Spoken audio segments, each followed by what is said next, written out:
Mesdames et messieurs, bonjour et bienvenue à ce bulletin d'information. Le premier remaniement depuis la réélection du président Macky Sall en 2019 a été dévoilé dimanche dernier. De 32 ministres et 3 secrétaires d'État, le gouvernement passe à 33 ministres et 4 secrétaires d'État. Selon le porte-parole de la présidence, Seydou Gueye, la nouvelle équipe est un gouvernement d'ouverture et d'unité. Dans une dynamique de consensus, des poids lourds de l'opposition ont fait leur entrée dans le gouvernement.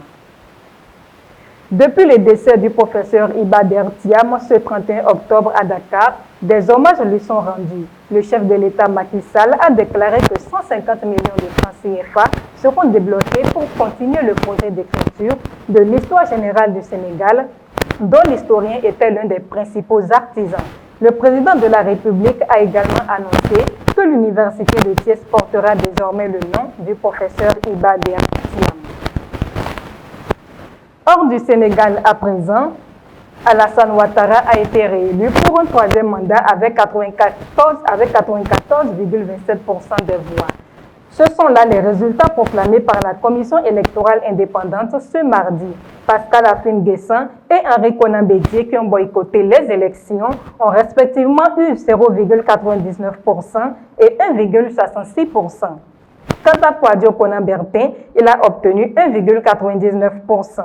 Le taux de participation s'élève à 53,90% malgré le déroulement du scrutin dans la violence.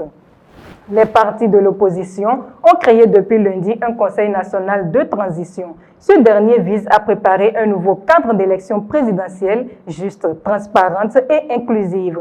En réponse à cette initiative, le gouvernement a saisi la justice afin que soient traduits devant les tribunaux les instigateurs de ce conseil qualifié d'anti-républicain. Parlons toujours de la Côte d'Ivoire. La communauté internationale s'inquiète depuis l'annonce des résultats provisoires. En effet, les forces de l'ordre se sont déployées depuis hier autour des domiciles de plusieurs opposants, dont Henri Konan Bédié. Plusieurs organisations appellent au dialogue et à l'apaisement. Elles invitent toutes les parties prenantes à faire preuve de comportement pacifique. Allons à présent en dehors de l'Afrique. Au moins 4 personnes sont mortes à Vienne, en Autriche, suite à une attaque terroriste. L'auteur de ce crime, tué par la police, a été identifié comme étant un sympathisant du groupe djihadiste État islamique qui a d'ailleurs revendiqué l'attentat. Une chasse à l'homme a été organisée par les autorités du pays afin de retrouver d'éventuels complices. C'est sur cette information que je mets fin à ce bulletin d'information. Mesdames et messieurs, merci de nous avoir suivis. À bientôt.